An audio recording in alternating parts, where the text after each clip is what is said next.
It begins, as most revolutions do, with something deceptively simple: a hamburger, a milkshake, a pack of golden fries, a meal that promised speed, convenience, and affordability. But beneath its crisp wrappers and neon lights, it also carried something else. Something invisible, addictive, and ultimately destructive. It carried the seeds of a global epidemic that would reach into the arteries of the modern world, clogging not only hearts, but policies, economies, and entire cultures. This is the story of how McDonald's, the world's most recognizable fast food empire, became a key player in fueling one of the deadliest health crises of the 21st century: global obesity. In 1940, in the dusty city of San Bernardino, California, two brothers, Richard and Maurice McDonald, opened a modest drive-in restaurant. They sold hamburgers, fries, and shakes. Their system was innovative, a streamlined kitchen that operated like a factory. No waiters, no complexity, just efficiency. The idea was simple: get people their food faster and cheaper. They called it the speedy service system, and in many ways it was the culinary embodiment of post-war America, clean, industrial, and ruthlessly optimized. Enter Ray Kroc, a milkshake machine salesman with a gift for vision and a hunger for scale. When Kroc discovered the McDonald brothers' small operation in 1954, he didn't just see a restaurant, he saw a blueprint for empire. By 1955, he had opened the first McDonald's franchise in Des Plaines, Illinois. Within a decade, the Golden Arches were rising across the United States, and within a generation, they would span the globe. Kroc's genius lay not just in franchising, but in engineering desire. McDonald's was never just about food. It was about branding psychology and the careful manipulation of consumer behavior. From the cheerful clown mascot Ronald McDonald to the iconic jingle, "You deserve a break today." The company sold not just meals, but moments, quick escapes, happy memories, a taste of the American dream. And it worked. By the 1970s, McDonald's had become the largest fast food chain in the world. By the 1990s, it was opening a new store every 5 hours. But with that growth came consequences. The ingredients were cheap, the portions massive, the sugar hidden. The menu, tailored for taste and profit, was a nutritional time bomb. A Big Mac meal with fries and a Coke delivered over 1,000 calories, half the daily recommendation, for an adult, with staggering levels of saturated fat, sugar, and sodium. But it was engineered to be irresistible. The buns were sweetened, the beef infused with additives, the fries fried to perfection and dusted with salt for maximum craving. Even the packaging, bright reds and yellows, was designed to stimulate appetite and pleasure. Behind the scenes, McDonald's invested heavily in food science, partnering with labs and consultants to craft what came to be known as bliss points, the exact balance of salt, sugar, and fat that triggers dopamine release in the brain. This wasn't cooking, it was chemical seduction. Customers weren't just eating, they were being trained, conditioned, hooked, and they kept coming back. Children were a particular focus. Through Happy Meals, toys, birthday parties, and playgrounds, McDonald's entrenched itself in the rituals of childhood. It became a fixture in schools, sponsoring lunches and educational materials. Entire generations were raised under the arches, learning to associate fast food with happiness, reward, and comfort. By the time obesity rates began to climb in the 1980s, the connection between McDonald's and unhealthy eating was no longer theoretical, it was lived experience. As the United States grew heavier, McDonald's profits soared. By the early 2000s, over 60 million people were eating at a McDonald's every single day. The chain had become a global juggernaut with outposts in over 100 countries. But wherever it went, obesity followed. In Britain, childhood obesity tripled within 2 decades. In Australia, obesity became the leading preventable cause of death. In Mexico, once known for its traditional corn-based diet, sugary sodas and fast food exploded in popularity, leading to a surge in diabetes. In China, where obesity was once rare, rates doubled in less than 20 years. The spread of McDonald's was not just a commercial triumph, it was a cultural invasion. The company, of course, denied responsibility. It argued that people had choices, that blame rested with individuals, not corporations. But the truth was more complex. Through aggressive marketing, strategic placement, and relentless expansion, McDonald's had created a food environment in which unhealthy choices were the default. In many urban areas, particularly in low-income communities, fast food was often more accessible and more affordable than fresh produce. It was a system built to fail with predictable consequences. And behind that system was power. McDonald's lobbied against food labeling regulations, fought lawsuits related to public health, and used its immense influence to shape nutrition policies. It partnered with dietitians, co-opted academic research, and framed itself as part of the solution, even as it remained at the heart of the problem. By the time the documentary Super Size Me debuted in 2004, the cracks were visible. Morgan Spurlock's 30-day McDonald's-only diet experiment shocked the world, revealing not just the health effects of fast food, but the corporate denial surrounding it. McDonald's responded with a PR blitz, adding salads, printing nutritional information, rebranding its image. But little changed at the core. The burgers were still oversized, the fries still addictive, the Happy Meals still profitable. This wasn't just an American problem anymore. McDonald's had gone global, and so had obesity, and the question no one wanted to ask was now unavoidable. What happens when one company's business model depends on making the world sick? In the next part of this story, we'll follow the expansion of McDonald's into developing nations, how it shaped diets, displaced local food cultures, and locked millions into cycles of unhealthy consumption. We'll explore how poverty, globalization, and marketing intersect to create a perfect storm for chronic disease. And we'll see how the company continued to grow even as the bodies it fed began to break. Because this isn't just about food. It's about power profit and a machine that never stops feeding. As the 20th century gave way to the 21st, a new frontier emerged for multinational giants. With Western markets reaching saturation, corporations turned their gaze toward the global south. Asia, Latin America, Africa, and the Middle East regions, once considered peripheral, were now seen as goldmines of untapped profit. But for McDonald's, this wasn't just expansion.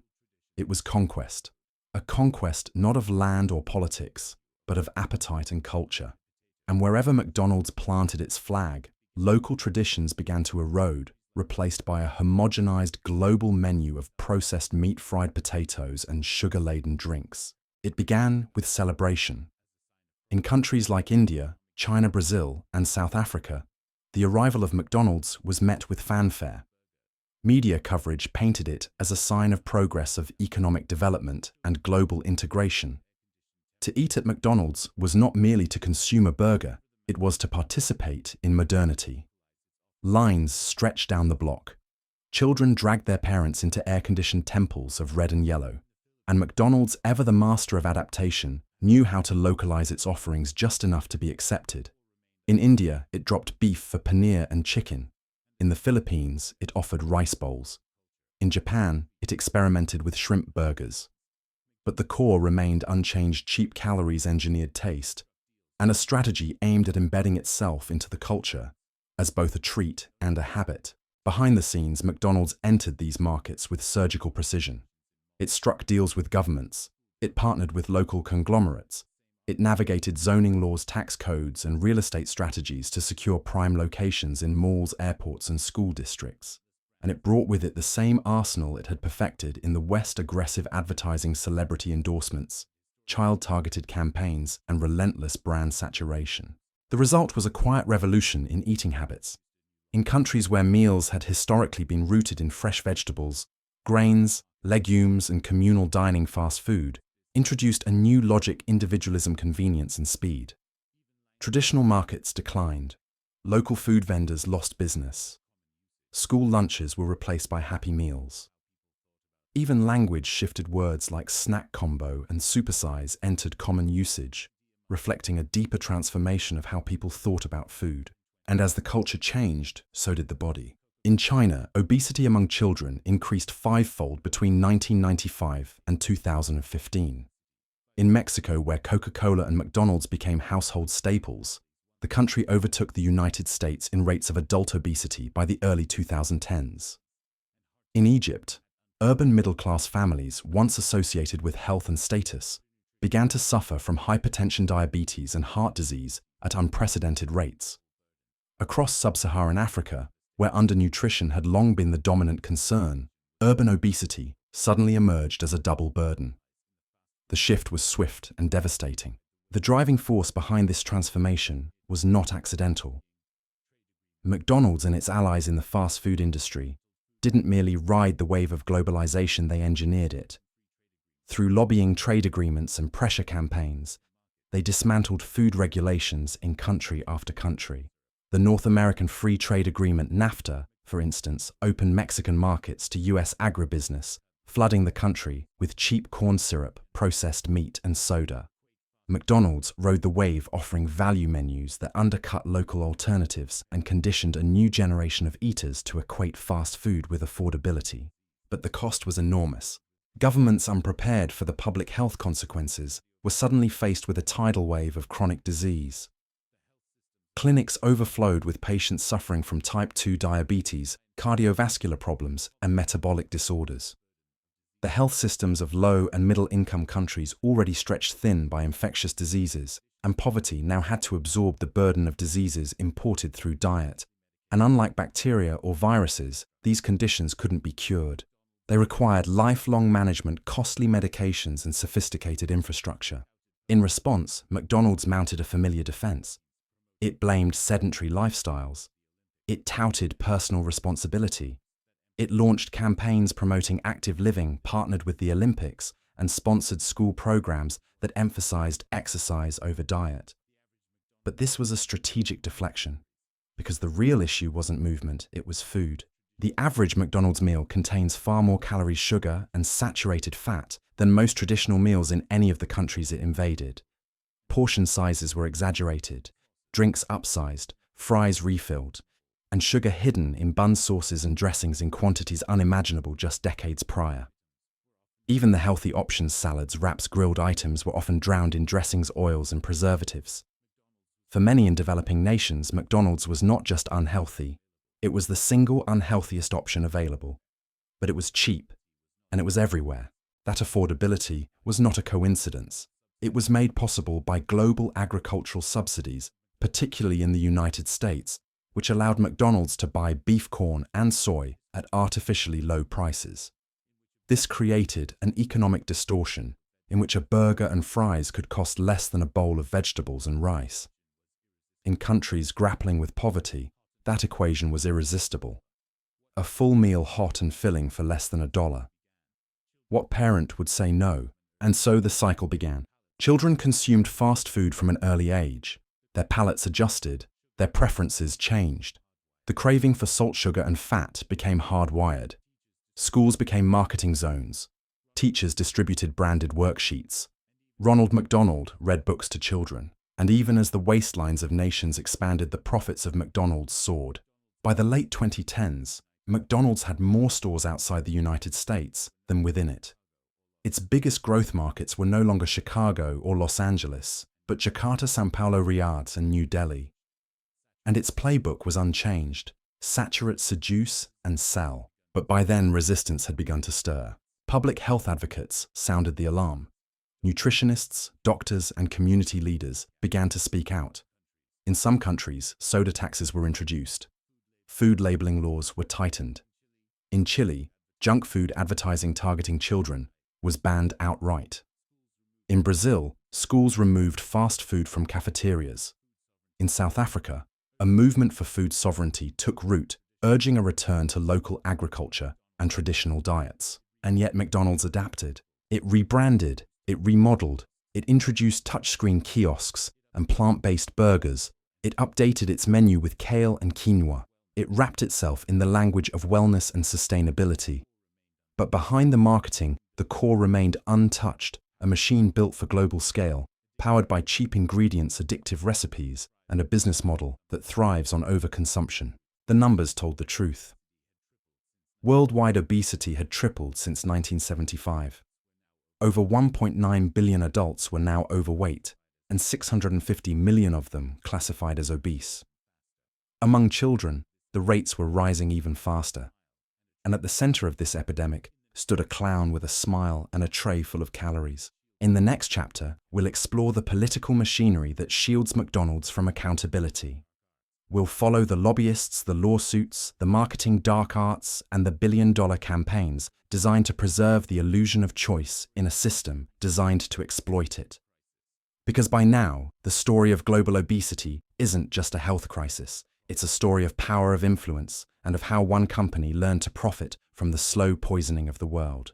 By the time global obesity was officially recognized as a public health emergency by the World Health Organization, the world had already been primed, fed, and seduced for decades. The rise in chronic illnesses wasn't a surprise, it was a product of design. But if you expected that public backlash or scientific consensus would slow the expansion of McDonald's, you'd be mistaken. Because the real genius of McDonald's lies not only in what it sells, but in what it controls. Behind the scenes, a complex web of legal power, political influence, marketing manipulation, and psychological warfare ensures that McDonald's not only survives scrutiny, it flourishes in the face of it. In 1994, a woman named Stella Liebeck spilled hot coffee on her lap and sued McDonald's. The case became international news. But what few people knew was that McDonald's had knowingly served coffee at dangerously high temperatures around 180 to 190 degrees Fahrenheit, despite receiving hundreds of prior burn complaints. The media, influenced by a PR machine in overdrive, mocked the lawsuit. Comedians joked. Headlines screamed, "frivolous lawsuit culture." But in court, the evidence was clear. McDonald's had knowingly endangered consumers and tried to bury the evidence.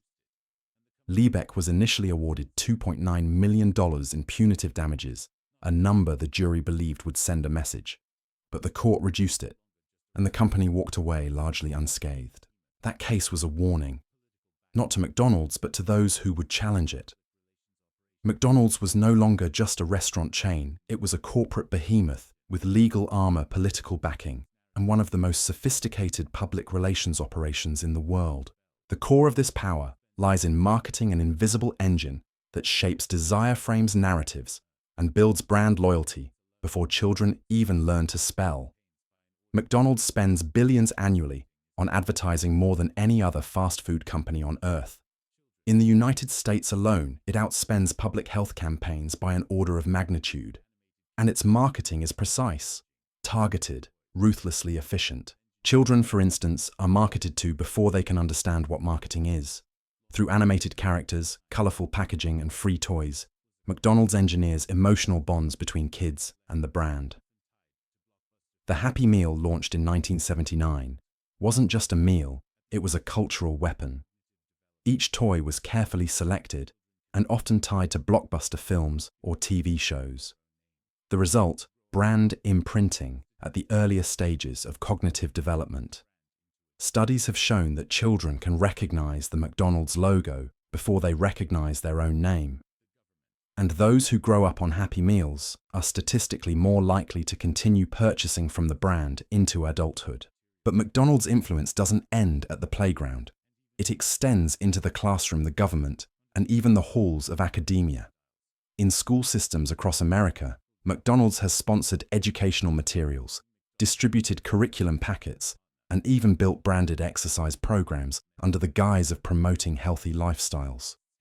These programs often omit critical discussions about nutrition, while positioning McDonald's as a benevolent corporate partner. It's health-washing branding poison as medicine. Meanwhile, McDonald's invests heavily in lobbying. In Washington, its political action committees and affiliated industry groups influence policy on everything from food labeling to zoning laws. In 2008, when New York City proposed placing calorie counts on menu boards, McDonald's quietly pushed back. When Berkeley proposed a soda tax in 2014, industry coalitions funded by fast food giants poured millions into misleading ad campaigns. And when Michelle Obama attempted to improve school lunches, the backlash from industry-backed lobbyists was swift and severe. Behind closed doors, McDonald's was there every time, fighting regulation with a smile. Globally, the company adapts its tactics to suit each political landscape. In countries with weak regulatory structures, McDonald's has often partnered with government officials, universities, and health organizations to create the illusion of credibility. In India, It partnered with cricket teams. In the Philippines, it positioned itself as a source of job creation. In South Africa, it ran community programs. The image was carefully cultivated, a company that cares, that gives back. But the menu didn't change, nor did the nutritional consequences. At the heart of this deflection is a narrative of choice, one that McDonald's aggressively defends.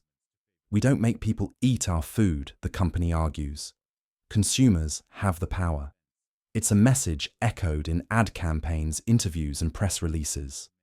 But it ignores a critical truth: choices are shaped by environments. And McDonald's has spent decades designing those environments to favor consumption. Consider the layout of a McDonald's store. The smell of fries pumped through the vents. The bright colors engineered to stimulate appetite. The impulse-driven menu boards. The convenience of drive-thrus. The pricing structure that makes upsizing the rational decision. Even the time it takes to receive your food scientifically calculated to maximize satisfaction without inducing impatience. Every detail is optimized to increase intake. And behind that optimization is data. McDonald's is one of the most data-savvy food companies in existence. It uses behavioral analytics, A/B testing, and location-based algorithms to tailor its marketing to your habits. Your GPS data tells them when you're near. Your purchase history suggests what you'll order. Your preferences are tracked, stored, and fed back into a system designed to get you to come back. Again and again. For those who try to resist, the company has a backup plan: diversification.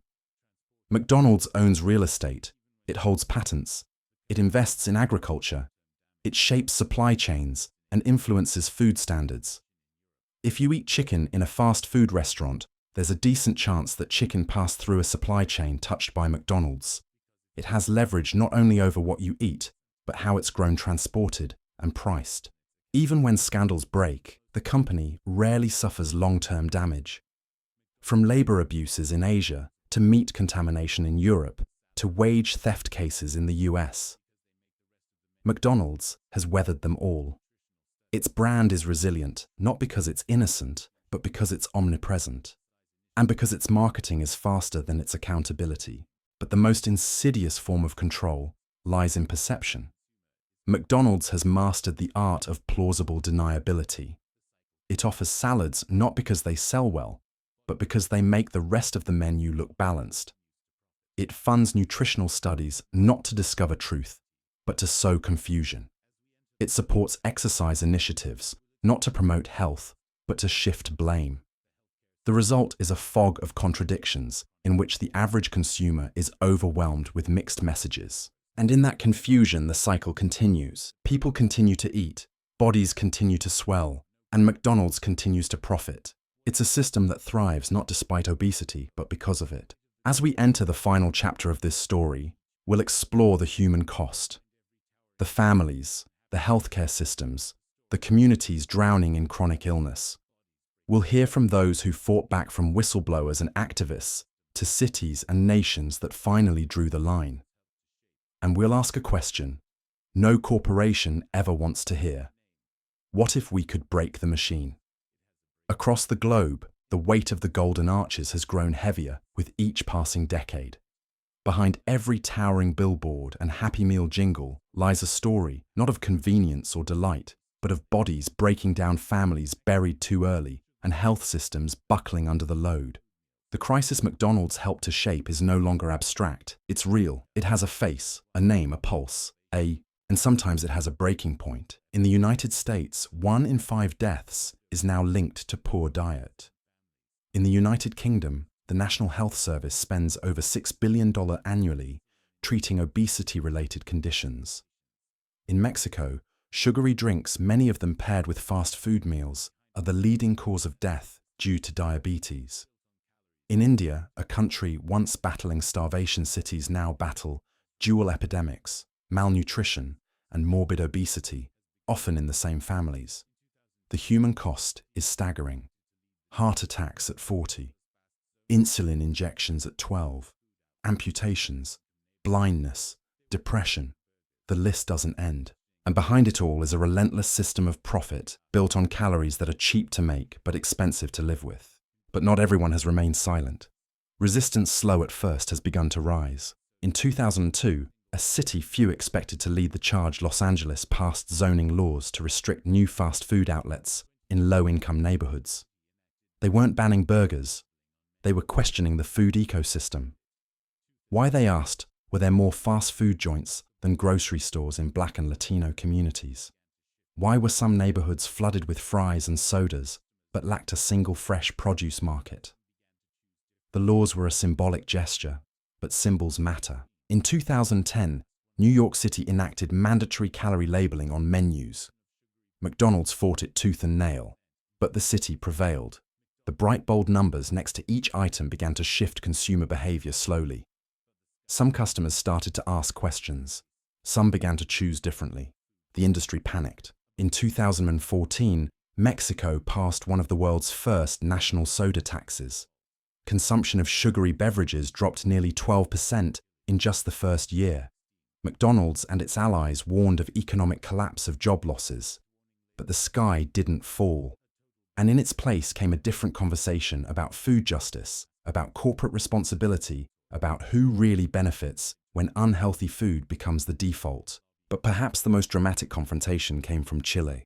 In 2016, the Chilean government implemented sweeping food laws, bright warning labels on packages, a total ban on junk food marketing to children, no cartoon mascots, no Happy Meal toys.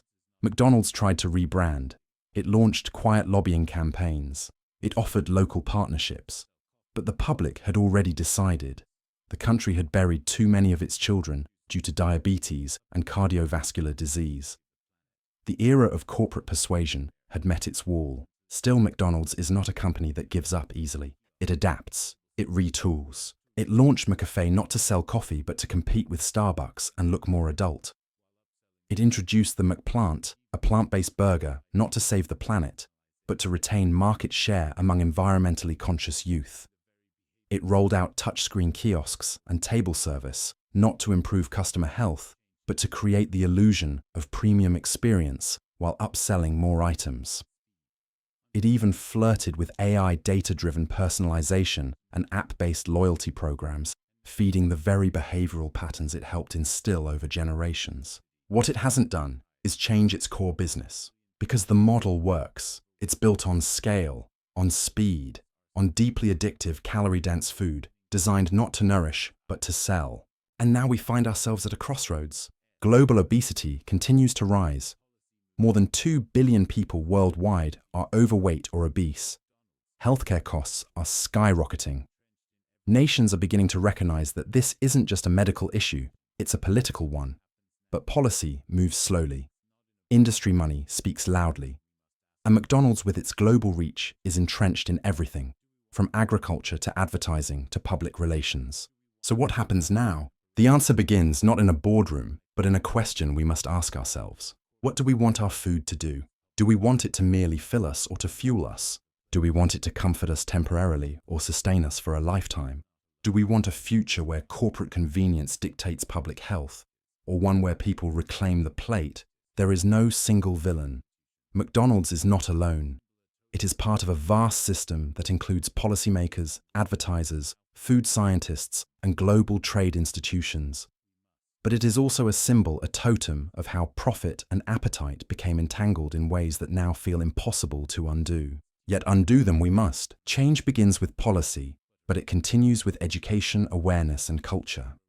It means teaching children what food really is, not a reward, but a resource. It means supporting farmers who grow real food, not subsidizing the ones who supply corn syrup. It means choosing local when possible, cooking at home when time allows. It means demanding accountability from brands that profit off our sickness. And it means remembering that every bite we take is a small but powerful act of politics. McDonald's didn't invent obesity, but it engineered a world where it thrives. The golden arches may still rise high above our streets, but beneath their glow a quiet revolution simmers. Doctors refusing corporate sponsorships, parents demanding real food in schools, cities taxing sugar, countries banning ads, consumers learning to read the labels not just on packages, but on the systems that sell them. The truth is clear now. Global obesity is not just a byproduct of modernization. It is a choice, one shaped by profit policy and power. And as the curtain closes on this story, one truth remains. If a company can design a system to make the world sick, then together we can build a system to make it well. The golden arches may never fall, but the illusion they cast is starting to flicker. And in that flicker, there is hope.